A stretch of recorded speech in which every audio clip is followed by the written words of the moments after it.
Hello everybody, today I'm going to be reviewing Nymphomaniac, which is the controversial two-part epic film directed by sensationalist auteurist director Lars von Trier.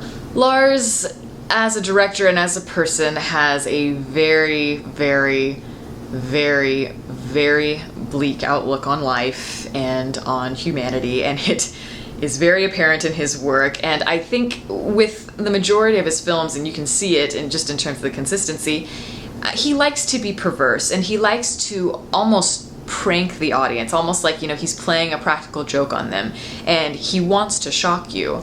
To me, in terms of just what I've seen of his work, and I haven't seen everything, but just from what I've seen, I'm a little bit skeptical about some of his films.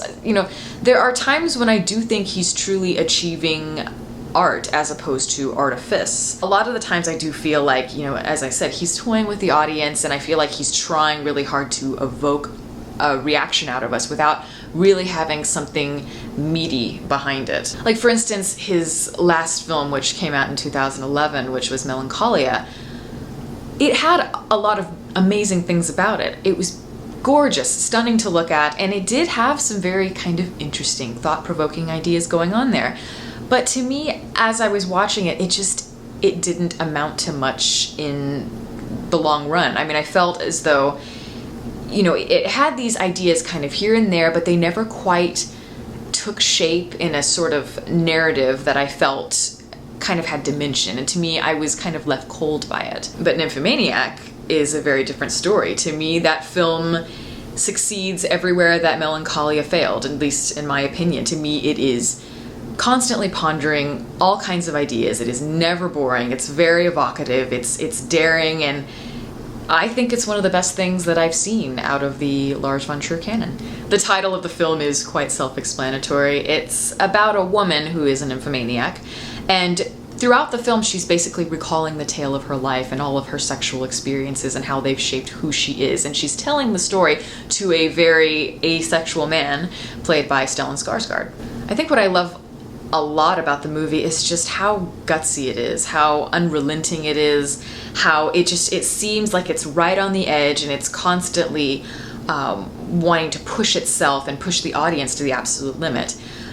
In the film there is, of course, a lot of sex, but rarely is it ever sexy in the traditional terms. It's more like Lars von Trier is wanting to show us kind of what sex is and humanity, almost like as if we're examining it under a petri dish. He wants to show us how very flawed we are, and he's portraying it in a very gruesome light, while also kind of trying to debate and trying to ponder the meaning of what's taking place on screen and with these characters. Lars is using the idea of sex as an exploitative device, but I always felt like when I was watching it that there was always intent behind it. He's basically like dangling the idea of sex and what it means to us, and then showing us all of the reverberating effects from it. We're getting to see how often sex can alienate us, how it can make us extremely lonely, which is ironic, and he's showing us how it causes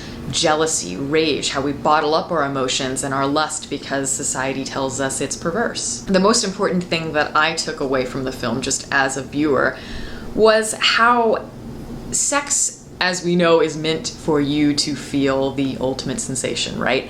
But there's a very narrow line that can be crossed. There's a very narrow line between that elation, that sexual elation, and anger, or elation and sadness. And at one point does, an orgasmic sensation cross over into masochism, violence, things like that. Some might find the characters a bit placid or unrelatable or cold, whatever, but I think that most of Lars von Trier films, like the majority of his films, have characters like that, and I don't think he's trying to create memorable characters. He's not Quentin Tarantino. He is examining the anatomy of human behavior, if you will. So it's almost like these characters are blank slates, and we are getting to see, for instance, the main character, the female character, she is the narrator, and then you've got Stellan Skarsgård, who's kind of like the interpreter of the story.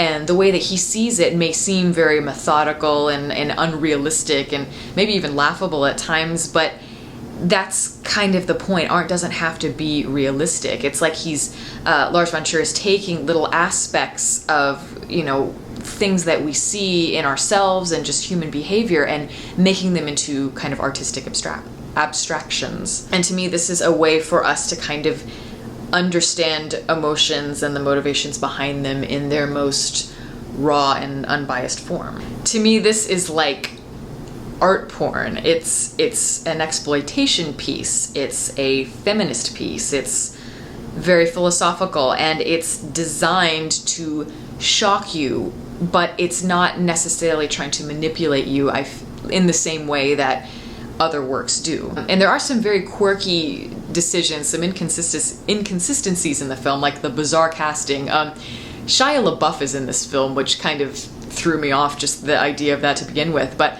when I was watching the movie, I kept thinking to myself, what kind of accent is Shia trying to pull off here? There were times I'm like, okay, is he American? Oh, no, he's British. No, wait, he's Australian. Or maybe he's Southern. I could never figure it out.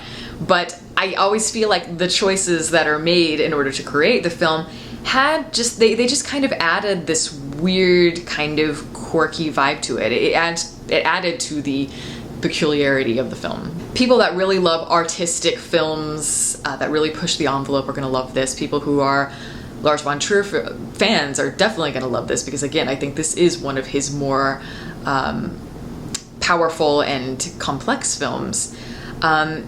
But it's going to be one of those movies that either you're going to love it or hate it. I just can't imagine somebody coming out of a Lars von Trier film and just kind of saying like, oh yeah, I saw Nymphomaniac. Yeah, it was okay. I can't picture that. It's like, I've never heard anybody have like a meh reaction to a Lars von Trier film, because he evokes very strong emotions from people.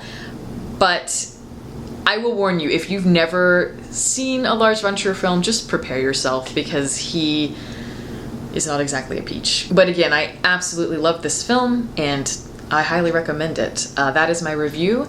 Thank you all for listening. If you would like to follow me on Twitter, the link is below for that. And also, you can like my new Facebook page also right there. And have a lovely day.